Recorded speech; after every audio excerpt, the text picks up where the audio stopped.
ইদানিং এই কিচেন হ্যাকটা অনেক ভাইরাল হয়েছে। এই ভিডিওটা আমি অনেকবার দেখেছি, তাই ভাবলাম আমিও একটু ট্রাই করে দেখি যে আসলে এটা সত্য কিনা, আসলে এটা কাজে আসে কিনা। তাই ভাবলাম এটা আমিও একটু চেষ্টা করি আর আপনাদের সঙ্গে একটু শেয়ার করি। আমি প্রথমে একটু লবণ দিয়ে বটির উপরে এই টমেটো দিয়ে কষে নেব। আমার বাসায় 2টা বটি ছিল, আমি 2টা বটি নিয়েছি। প্রথমে একটু লবণ আর টমেটো দিয়ে আগে কষে নেব।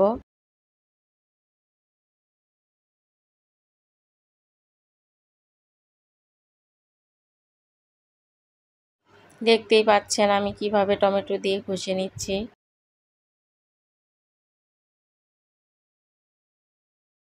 এখন আমি চা পাতা ছিটিয়ে দিয়ে আরও একবার টমেটো দিয়ে কষে 5 মিনিটের জন্য ভিজিয়ে রাখবো। 5 মিনিট পর আবারও একটু টমেটো দিয়ে আমি কষে নিচ্ছি।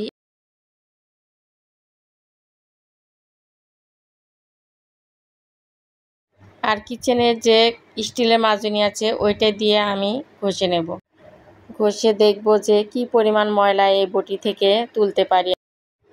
খুব শক্তি লাগছে, এই শক্তি ছাড়া এই ময়লা কিন্তু ওঠানো সম্ভব না। হাত টাত ব্যথা হয়ে গেছে, এইরকম হয়েছে আমার।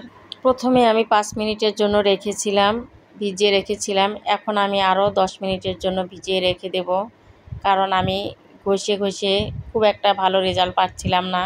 তাই আমি আরও 10 মিনিটের জন্য রেখে দিচ্ছি। দেখি আসলে কেমন হয়, কতটুকু পরিষ্কার আমি করতে পারি।